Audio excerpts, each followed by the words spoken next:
Hello students, आज हम बात करेंगे 11th कॉमर्स के सब्जेक्ट अकाउंट्स की। और बेटा आप सभी को पता है कि इसमें हम जो चैप्टर कर रहे हैं वो चैप्टर है फाइनेंशियल स्टेटमेंट विद एडजस्टमेंट का। और आज हम इसके जिस न्यूमेरिकल क्वेश्चन को डिस्कस कर रहे हैं वो है क्वेश्चन नंबर 8। प्रीवियस क्लास में 8 क्वेश्चन के हमने कुछ एडजस्टमेंट किए थे और कुछ एडजस्टमेंट रह गए थे। तो हम स्टार्ट करते हैं क्वेश्चन नंबर 8। क्वेश्चन नंबर 8 में जिस एडजस्टमेंट तक हमने किया था वो था फर्दर बैड डेब्ट्स वाला एडजस्टमेंट। तो अब हम फर्दर बैड डेब्ट्स के बाद आगे चलते हैं, नेक्स्ट एडजस्टमेंट में चलते हैं। नेक्स्ट एडजस्टमेंट आ गया क्लोजिंग स्टॉक 32,000 रुपीज है। देखिए जब क्लोजिंग स्टॉक 32,000 रुपीज है तो यदि क्लोजिंग स्टॉक एडजस्टमेंट में है तो एक तो उसे ट्रेडिंग अकाउंट के क्रेडिट साइड में लिखते हैं। हमने यहाँ पर लिख दिया by closing stock. Closing stock दिया गया है 32,000 रुपीज और दूसरी जगह पर ये हमारे लिए असेट्स है तो असेट्स में जाकर हमने वहां पर लिख दिया क्लोजिंग स्टॉक। ये दिया गया है क्लोजिंग स्टॉक 32,000 रुपीज। इतनी बात क्लियर हो गई।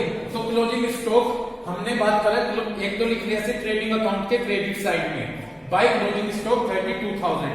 दूसरा ये हमारे लिए असेट्स है तो हमने असेट्स में जाकर लिख दिया क्लोजिंग स्टॉक 32,000 रुपीज।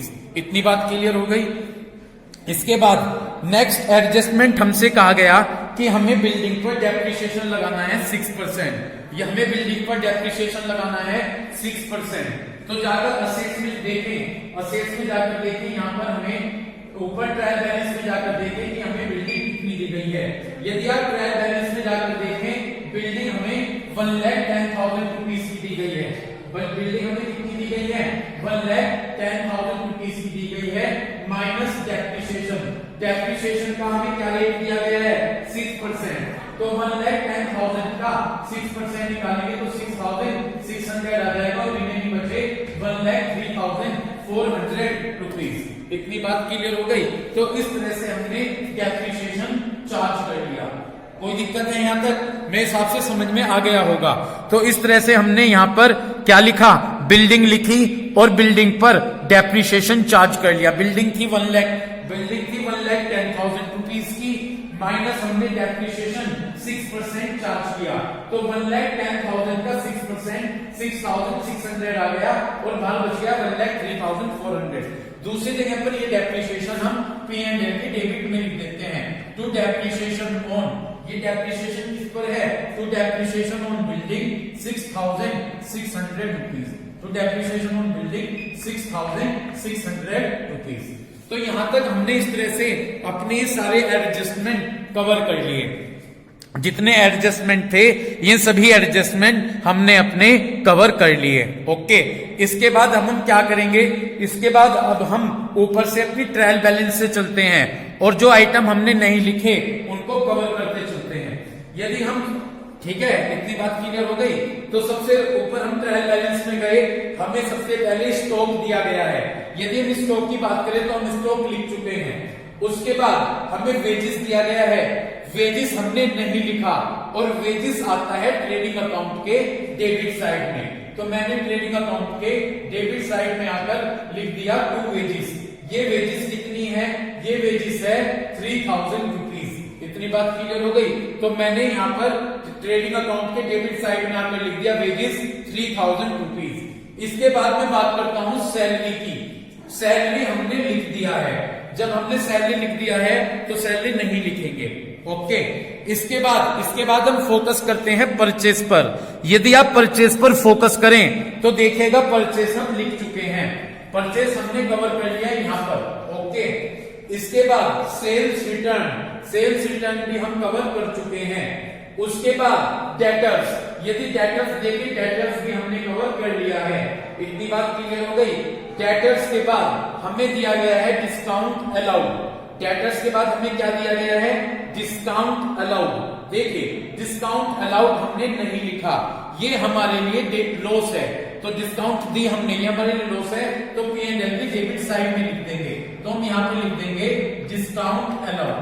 तो यहाँ पर हमने लिख दिया डिस्काउंट अलाउड। यहाँ पर हमने लिख दिया डिस्काउंट अलाउड। कितनी डिस्काउंट है? यहाँ पर डिस्काउंट अलाउड दी गई है कितनी? भाई आराम से, या तो स्टार्टिंग में आ जाएगा। Discount allowed 1,000 rupees. यहाँ पर हमने लिख दिया P&L के डेबिट में टू डिस्काउंट अलाउड 1000 रुपीज। इसके बाद हम नेक्स्ट ट्रांजेक्शन पर चलते हैं। तो डिस्काउंट अलाउड हमने कहां पर लिखा, ये हमारे लिए लॉस है और हमने इसे P&L अकाउंट के डेबिट साइड में लिख दिया। डिस्काउंट अलाउड लिखने के बाद नेक्स्ट एडजस्टमेंट पर चलते हैं। नेक्स्ट एडजस्टमेंट हमें दिया गया इंश्योरेंस। यदि हम बात करें इंश्योरेंस की तो इंश्योरेंस हमने कवर कर लिया है। पहले हम फर्स्ट कॉलम ही कवर करेंगे। इसके बाद नेक्स्ट पर हम चलते हैं रेंट रेट। बड़े नाम से आओ भाई, बड़े नाम से कोई वॉइस नहीं होनी चाहिए, डिस्टर्ब होता है यहाँ पर। नेक्स्ट हमने लिखा रेंट रेट्स और टैक्सेस। देखिए ये देख लीजिए कि रेंट रेट और टैक्सेस लिख लिया है क्या। यदि हम देखें तो रेंट रेट और टैक्सेस नहीं लिखा गया है, तो जाकर इसे हम P&L के डेबिट में लिख देते हैं to rent taxes and insurance. Rent taxes and insurance ये हमने P&L के डेबिट साइड में लिख दिया। यदि हम बात करें P&L के डेबिट साइड में हमने लिख दिया, कितना दिया गया है 4300 रुपीज दिया गया है, तो यहाँ हमने लिख दिया 4300 रुपीज। इतनी बात क्लियर हो गई। उसके बाद नेक्स्ट चलते हैं फिक्सचर्स और फिटिंग दिया गया है। फिक्सचर्स और फिटिंग हमारे लिए असेट्स होता है। यदि हम जाकर देखें इसमें यहाँ पर फिक्सचर्स और फिटिंग नहीं है, तो हमने असेट्स में जाकर लिख दिया फिक्सचर्स एंड फिटिंग। यदि हम बात करें फिक्सचर्स और फिटिंग की, तो फिक्सचर्स और फिटिंग हमको दिए गए हैं 20,000 रुपीज, तो ये हमने लिख दिए फिक्सचर्स और फिटिंग 20,000 रुपीज। फिक्सचर्स और फिटिंग हमारे लिए क्या है, असेट्स। तो हमने फिक्सचर्स और फिटिंग को जाकर असेट्स में लिख दिया 20,000 रुपीज। नेक्स्ट हमें ट्रेड एक्सपेंसेस दिए गए हैं। Trade expenses basically P&L account से रिलेटेड एक्सपेंसेस है, तो हमने P&L के डेबिट साइड में जाकर लिख दिया क्या, टू ट्रेड एक्सपेंसेस। तो हमने यहाँ पर लिखा टू ट्रेड एक्सपेंसेस P&L के डेबिट साइड में जाकर, और ये ट्रेड एक्सपेंसेस हैं 1500 रुपीज। तो ट्रेड एक्सपेंसेस कितने हैं 1500 रुपीज, जो कि हमने P&L अकाउंट के डेबिट साइड में जाकर लिख लिए। इसके बाद हम बात करते हैं बैड डेट्स की। देखिए बैड डेट्स हम लिख चुके हैं, ये रहा बैड डेट्स हम कवर कर चुके हैं। इसके बाद नेक्स्ट ड्रॉइंग्स। यदि मैं ड्रॉइंग्स की बात करूं तो देखिए ड्रॉइंग्स भी हम कवर कर चुके हैं।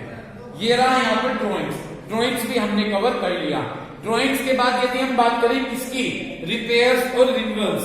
रिपेयर और रिन्यूअल्स हमारे लिए एक्सपेंसिव है, जो कि हम P&L अकाउंट के डेबिट साइड में लिखेंगे। तो हमने P&L के डेबिट साइड में जाकर लिख लिया टू रिपेयर एंड रिन्यूअल्स। कितने हैं रिपेयर और रिन्यूअल्स, रिपेयर्स और रिन्यूअल्स दिए गए हैं 1600 रुपीज। इतनी बात आपके क्लियर हो गई। इसके बाद हम बात करें ट्रेवलिंग एक्सपेंसेस की, तो ट्रेवलिंग एक्सपेंसेस भी P&L से रिलेटेड एक्सपेंसेस है। पहले हम चेक कर लेते हैं कि हमने कोई ट्रेवलिंग एक्सपेंसेस लिखा हुआ है क्या। यदि मैं जाकर चेक करूं इसमें, तो आप देखेंगे कि यहाँ पर कोई ट्रेवलिंग एक्सपेंसेस नहीं है।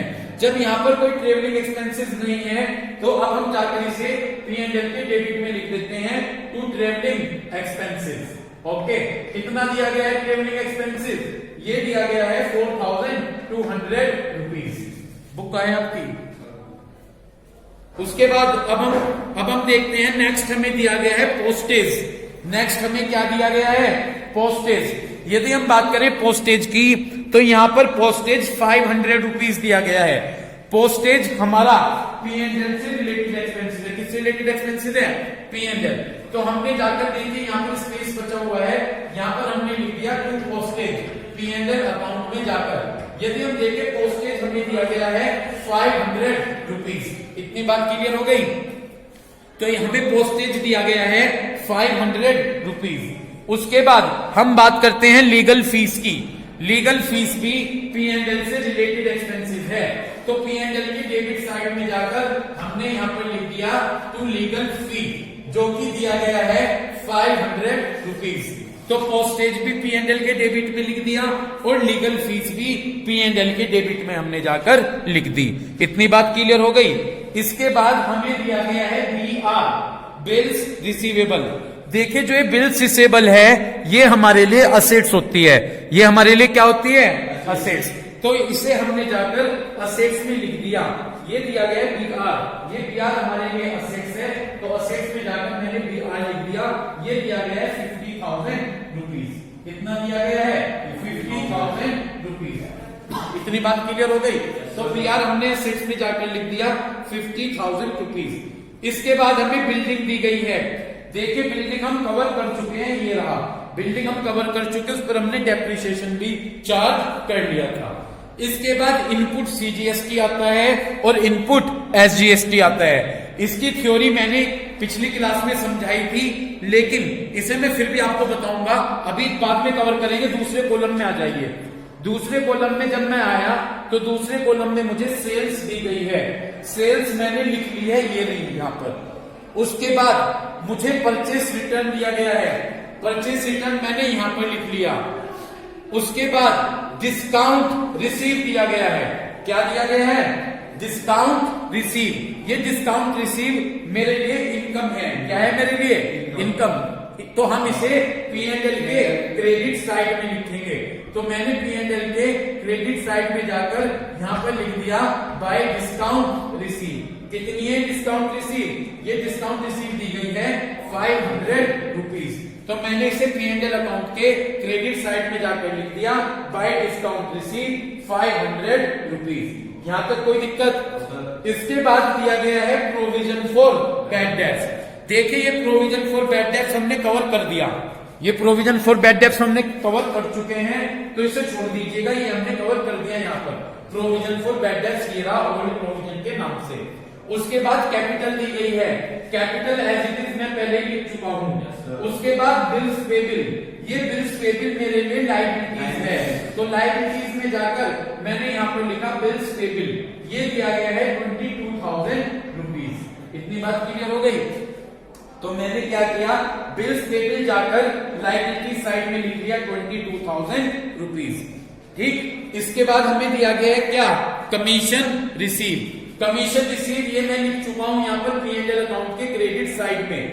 ओके। इसके बाद रेंट, रेंट भी ये लिख चुका हूं मैं P&L अकाउंट के क्रेडिट साइड में, मैं रेंट भी लिख चुका हूं।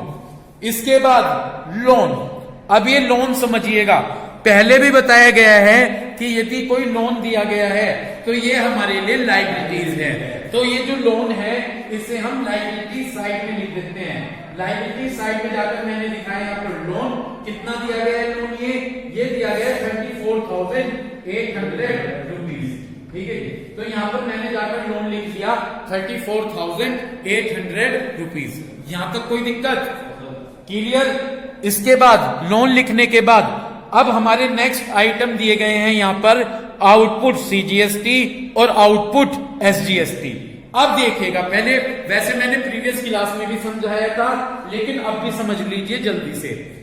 आउटपुट CGST और SGST मतलब जो GST होता है, GST हम पेड करते हैं और कलेक्ट करते हैं। यदि हम कोई सामान खरीद रहे हैं तो खरीदते हुए तो हम GST पेड करते हैं। सुन रहे हो क्या ध्यान से?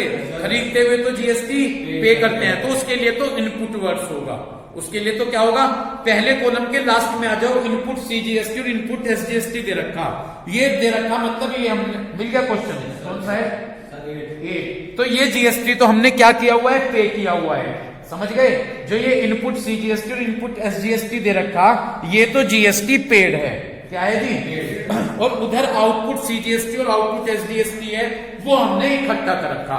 कोई सामान बेचेंगे तो उस पर हमें GST मिलेगा, खरीदते हुए तो GST देंगे, तो वो क्या है? Input CGST SGST। और बेचते हुए GST मिलेगा, वो है आउटपुट CGST और आउटपुट SGST। तो ये जो आउटपुट CGST है, यानी इतना GST मिला है, 15,000 मिला है। मिला है क्या 15,000? ठीक मिला है। और एक चीज, तुम उस क्लास में नहीं थे, जो थे सुनिए, वीडियो जो देख रहे हैं वो पहली वीडियो देख चुके होंगे। सेकंड पॉइंट जाकर देखो, रेंट रिसीवेबल है। रेंट रिसीवेबल दूसरा एडजस्टमेंट मिल गया क्या? दूसरा एडजस्टमेंट। चलिए, जब नहीं मिला मैं अपने हिसाब से समझाता हूं। जिनको वीडियो मैंने बताई है देखिए, रेंट रिसीवेबल था, रेंट रिसीवेबल पर 2,000 था और 9%, तो 180 तो CGST के मिले थे और 180 SGST के मिले थे। ये हमारी इनकम थी, ये हमारी क्या थी? इनकम। तो इनकम यानी आउटपुट CGST जो हमने रेंट रिसीवेबल पर सीजीएसटी निकाला वो था आउटपुट सीजीएसटी। 2000 का 9% 180 था, तो आउटपुट सीजीएसटी अब देखिएगा। पहले अब एक रूल सुन लीजिए, जो आउटपुट सीजीएसटी, यदि इनपुट सीजीएसटी ज्यादा है आउटपुट सीजीएसटी से, क्या ज्यादा है, इनपुट सीजीएसटी ज्यादा है, तो उस इनपुट ज्यादा है तो जितना ज्यादा होगा उसे असेट्स में लिखेंगे। लेकिन यदि आउटपुट ज्यादा है इनपुट से तो लायबिलिटीज है, क्योंकि हमें वो टैक्स गवर्नमेंट को देना है। ठीक है, तो अब मैं यहां पर देखो लिख रहा हूं आउटपुट सीजीएसटी। ठीक है जी, देखो आउटपुट सीजीएसटी 15,000 है 15,000 में 180 रुपए नीचे सेकंड एडजस्टमेंट क्या जाएंगे, जो रेंट रिसीवेबल है 2000 उसका 9% निकालेंगे सीजीएसटी तो वो 180 आ जाएगा। कितना जाएगा, 180। तो आउटपुट सीजीएसटी हो गया 15,180। समझ गए, ठीक। माइनस कर दिया मैंने इनपुट सीजीएसटी, क्या माइनस कर दिया, इनपुट सीजीएसटी। कितना इनपुट सीजीएसटी, 10,000। ठीक है जी, तो भाई मैंने बताया था यदि आउटपुट ज्यादा हो तो इसे लायबिलिटीज में लिखते हैं। तो ये हो गया 5,180 रुपए। इतनी बात समझ में आ गई। तो ये हमारा आउटपुट सीजीएसटी एक्सिस है इनपुट सीजीएसटी से, तो इसलिए हमने इसको लायबिलिटी साइड में शो कर लिया। इतनी बात क्लियर हो गई। ये 180 रुपए समझ में आ गए, कहां से आए, सेकंड एडजस्टमेंट है रेंट रिसीवेबल 2000 का है, इनकम मिलनी बाकी है 2000। तो यदि कोई इनकम मिलनी बाकी हो वो आउटपुट होता है, क्या होता है, तो आउटपुट 2000 का 9% निकाल दिया, 180 रुपए आ गए, तो 15,180 रुपए आ गए। उसमें से क्या माइनस कर दिया, इनपुट 10,000। एक बात कहूं मैं, इसकी कंडीशन का उल्टा कर लो, यदि इनपुट 15,180 होते और आउटपुट 10 होते तो फिर इधर लिखते, फिर यहां असेट्स में बच जाते 5,180 रुपए। इतनी बात समझ में आ गई। ये तो मैंने सीजीएसटी का कंसेप्ट अप्लाई कर दिया। अब मैं ऐसे ही आईजीएसटी एसजीएसटी का अप्लाई करूंगा। ठीक है, अब मैं लिखता हूं आउटपुट एसजीएसटी। क्या लिखूंगा, आउटपुट एसजीएसटी। वही ऊपर जाकर टेबल में लेके 15,000 दी गई है और 180 रुपए नीचे एडजस्टमेंट वाले, तो कितने हो गए, 15,180 हो गए। माइनस, इसमें से माइनस कर दिया इनपुट एसजीएसटी। क्या माइनस करा, इनपुट एसजीएसटी 10,000, तो ये बचे 5,180। इतनी बात समझ में आ गई। क्या हो गया तुम्हारे, तो ये बचे 5,180 रुपए। ये हमने शो कर दिए कहां पर, ये हमने लायबिलिटी साइड में शो कर दिया। इतनी बात क्लियर हो गई। इस तरह से भाई हमने अपने सारे एडजस्टमेंट जितने थे सब कुछ लिख लिया, और इसके अलावा जो सीजीएसटी एसजीएसटी का था कंसेप्ट ये भी हमने प्रॉपर कर लिया। अब हम क्या करेंगे, अब हम इसका टोटल लगाएंगे। अब हम इसका क्या लगाएंगे, अब हम इसका टोटल लगाएंगे। देखिए, जब हम इसका टोटल करेंगे तो सबसे पहले हम ट्रेडिंग अकाउंट पर चलते हैं। ठीक है, जब हम ट्रेडिंग अकाउंट में जाते हैं तो ट्रेडिंग अकाउंट से पता चलता है कि ग्रोस प्रॉफिट हुआ है या ग्रोस लॉस हुआ है। यदि मैं इस क्वेश्चन की बात करूं तो इस क्वेश्चन में ग्रोस लॉस बचेगा। क्या बचेगा, तो ग्रोस लॉस इधर बचेगा। ग्रोस लॉस कब बचता है, ग्रोस लॉस बचेगा जब डेबिट साइड का टोटल ज्यादा होगा और क्रेडिट साइड का टोटल, तो इधर का टोटल आपको ज्यादा मिलेगा। इधर डेबिट साइड का टोटल ज्यादा मिलेगा और इधर का टोटल कम मिलेगा। तो यहां पर मैंने लिख लिया by gross loss carried down. अब हम टोटल करेंगे। जब हम टोटल करेंगे तो 173 में 50 ऐड करूं तो 2,23,000, तो ये 2,26,000 आ गया। टोटल कितना आ गया, 2,26,000। ठीक है जी, तो जब मैंने इसका टोटल किया 50,000 प्लस 1,73,000 प्लस 3,000, तो ये टोटल आ गया है हमारा 2,26,000। अब 2,26,000 से इनका टोटल कर लेता हूं 177 और 2,09,000 आ गए। तो 2,26,000 से 2,09,000 माइनस करूंगा तो ये ग्रोस लॉस 17,000 रुपीज का आ जाएगा। कितने का आ जाएगा, 17,000 रुपीज का ग्रोस लॉस आ गया। इतनी बात क्लियर हो गई। तो इस तरह से हमें ट्रेडिंग अकाउंट से ये पता चल गया कि हमें ग्रोस लॉस हुआ है 17,000 रुपीज का। ठीक है, ये अगर सपोज क्रेडिट साइड का टोटल ज्यादा होता तो वहां क्या बचता, ग्रोस प्रॉफिट, क्योंकि डेबिट साइड का टोटल ज्यादा था इसलिए यहां पर ये ग्रोस लॉस बचा है। अब इस ग्रोस लॉस को हम पी एंड एल के डेबिट साइड में ट्रांसफर करेंगे। कहां पर ट्रांसफर करेंगे? पी एंड एल के डेबिट साइड में। यहाँ पर स्पेस कम है, चलो फिर भी मैं लिखता हूं। यहाँ पर मैंने लिखा to gross loss brought down, ठीक है जी। ये 17,000 रुपीज मैंने इधर ट्रांसफर कर दिया, समझ गए। अगर ग्रोस प्रॉफिट बचता तो बाय में आ जाता, by gross profit brought down, लेकिन ये ग्रोस लॉस बचा है तो आप इसे टू साइड में लिया, to gross loss brought down 17,000। मैं नीचे से आंसर में देखता हूं जाकर, इसमें हमें नेट लॉस बचा हुआ है। क्या बचा हुआ है? जब नेट लॉस होगा तो इट मींस दैट आप नेट लॉस कब बचेगा, ध्यान से सुनिएगा। नेट लॉस कब बचेगा? जबकि डेबिट साइड का टोटल ज्यादा होगा। अगर क्रेडिट साइड का टोटल ज्यादा होता, किधर का टोटल ज्यादा होता? क्रेडिट साइड का टोटल ज्यादा होता तो नेट प्रॉफिट बचता, लेकिन नेट लॉस कब बचेगा? जब डेबिट साइड का टोटल ज्यादा होगा। तो अब हम डेबिट साइड का टोटल लगाएंगे। किसका टोटल लगाएंगे? डेबिट साइड का। देखते हैं कि डेबिट साइड का टोटल कितना है। मैं देखता हूं मैंने किया हुआ है। यदि हम देखें तो डेबिट साइड का टोटल आ जाएगा 54,689, ठीक है जी। 54,689, तो हमने लिख दिया 54,689। 54,689 टोटल आ गया। किधर का ज्यादा है टोटल?